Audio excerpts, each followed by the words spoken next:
Shrimad home remedies में आपका स्वागत है और हम आपको बताएंगे कि आप अपने एलडीएल कोलेस्ट्रॉल या खराब कोलेस्ट्रॉल को अपने आहारों द्वारा कैसे नियंत्रित कर सकते हैं, उसे कैसे कम कर सकते हैं। तो एक्चुअली में एलडीएल कोलेस्ट्रॉल या खराब कोलेस्ट्रॉल वसा का हुआ थक्का होता है जो नसों की दीवारों पर चिपक जाता है और उसे और सख्त बना देता है। इस धक्के के कारण रक्त नलिकाओं का आकार सिकुड़ जाता है और उचित मात्रा में रक्त का प्रवाह नहीं हो पाता है। खराब कोलेस्ट्रॉल को कम करने के लिए औषधि और व्यायाम के साथ उचित आहार करना भी बेहद जरूरी है। जो व्यक्ति अपने जीवन शैली में परिवर्तन लाने में असमर्थ है या जिन व्यक्तियों की नौकरी इस प्रकार की है कि वो चाह कर भी नियमित कसरत नहीं कर पाते हैं, उन्हें अपने खान पान में विशेष रूप से बदलाव लाना चाहिए। बुरे कोलेस्ट्रॉल को कम करने के लिए आहार में जो चीजें मैं आहार पदार्थ आपको बता रहा हूं उसे समावेश करना आपके लिए जरूरी होगा। जैसे हर्बल चाय मतलब ग्रीन टी। सेहत के हिसाब से साधारण चाय की जगह हर्बल या ग्रीन चाय अधिक स्वास्थ्यदायक होती है, जिसमें अधिक प्रमाण में एंटीऑक्सीडेंट्स और रसायन होते हैं जो मोटापे और खराब कोलेस्ट्रॉल को कम करने में मदद करते हैं।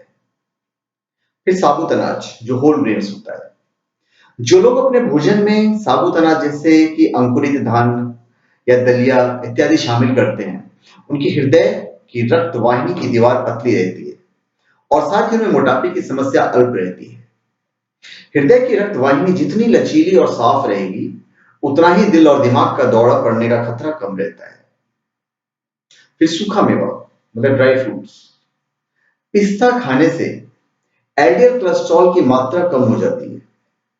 भारी वसा युक्त भोजन के बाद अखरोट खाने से दिल की होने वाली संभावित खतरे से बचाया जा सकता है। पिस्ता, बादाम, अखरोट जैसे सूखे मेवे से अधिक प्रमाण में मौजूद ओमेगा 3 फैटी एसिड्स और एंटीऑक्सीडेंट वसा युक्त भोजन में मौजूद सैचुरेटेड फैट्स से रक्त वाहिनी के होने वाले नुकसान से बचाते हैं। फिर अनार का रस। अनार का रस कोलेस्ट्रॉल के थक्के को रक्त वाहिनी में जमने से रोकता है और नाइट्रिक ऑक्साइड का उत्पादन बढ़ा देता है। नाइट्रिक ऑक्साइड रक्त वाहिनी में कोलेस्ट्रॉल के थक्के को जमने नहीं देता है। फिर दही या कर्ड। खराब कोलेस्ट्रॉल को कम करने के लिए दही एक विशेष खाद्य पदार्थ है। दही में मौजूद प्रोबायोटिक्स, लैक्टोबैसिलस, एसिडोफिलस खराब कोलेस्ट्रॉल को जल्द खत्म करता है। फिर ओट्स, सामान्य भाषा में इसे जई कहते हैं। इसमें मौजूद एंटीऑक्सीडेंट और रसायन रक्त वाहिनी में जमे खराब कोलेस्ट्रॉल के थक्के को निकाल देता है। फिर डार्क चॉकलेट। चॉकलेट का नाम सुनकर आप शायद चौंक जाएंगे और खुश भी हो गए होंगे। डार्क चॉकलेट्स में फ्लेवोनॉइड्स और एंटीऑक्सीडेंट्स मौजूद होते हैं जो खराब मतलब एलडीएल कोलेस्ट्रॉल को कम करने में सहायक होते हैं। चॉकलेट में शक्कर अधिक होती है, इसलिए इसका उपयोग मर्यादित ही करना चाहिए।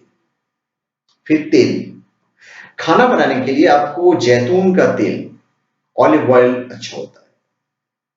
जैतून के तेल में अधिक प्रमाण में मोनो अनसैचुरेटेड फैटी एसिड्स होता है, MUFA, जो कोलेस्ट्रॉल को कम करने के साथ साथ मोटापे को भी कम करता है।